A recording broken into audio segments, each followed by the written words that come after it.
toute honte bue, je dois confesser que je suis une mauvaise gestionnaire, et cela ne s'était pas arrangé pendant tout le temps qu'a duré la création de ma chaîne de télévision chrétienne Avis TV. Inutile pour moi de revenir sur son historique, tous les techniciens que je recrutais caressaient comme unique rêve de m'escroquer en me faisant acquérir toutes sortes de matériel qu'ils avaient l'intention de voler peu de temps après.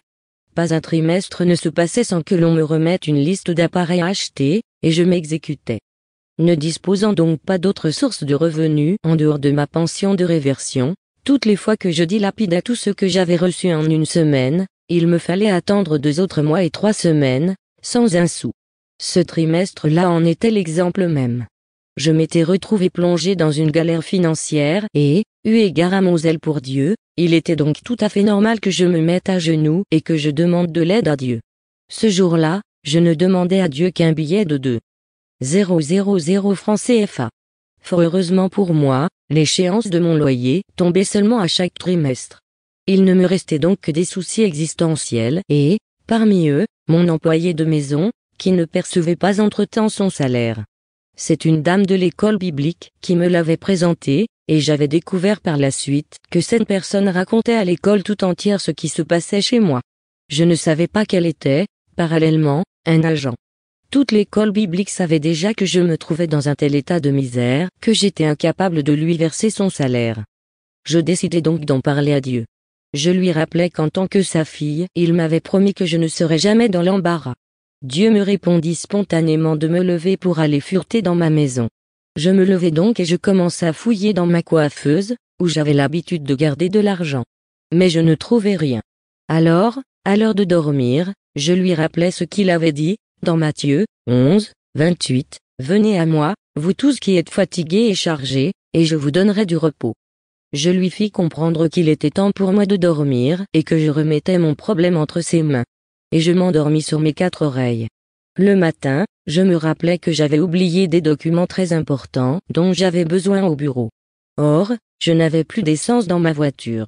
D'une manière ou d'une autre, il était possible que je parvienne à mon bureau, mais je n'étais pas sûr de pouvoir revenir sans tomber en panne sèche.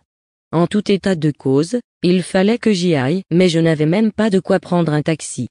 Je décidai d'essayer de m'y rendre en voiture et, comme à mon habitude, je priais en chemin et demandais à Dieu le Saint-Esprit de m'accompagner au bureau et de me ramener à la maison sans avoir à subir cette déconvenue. Dieu exauça mes prières et je pus rentrer chez moi sans problème. À peine arrivé à bon port, j'entendis de nouveau la voix de Dieu me demander d'aller fouiller dans ma chambre. Je m'y précipitai donc, tout en lui disant que je voulais bien y aller, mais je restais tout de même persuadé que si j'avais de l'argent dans ma chambre, je serais la première personne à le savoir. J'y fis irruption et sortis un à un tous mes sacs à main, que je me mis à fouiller. Je peux vous affirmer que je plongeais même les mains sous les doublures et je ne trouvais toujours rien.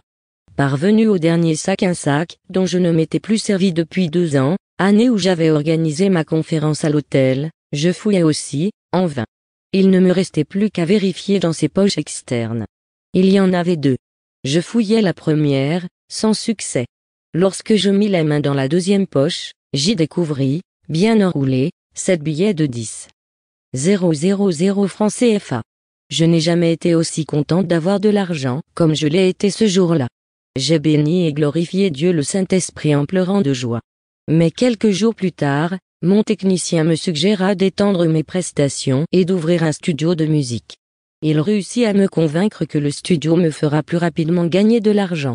Ici, je tiens néanmoins à vous expliquer que, dans mon projet initial, je n'investissais pas pour un but lucratif, je dépendais entièrement de Dieu le Saint-Esprit dans tout ce que je faisais.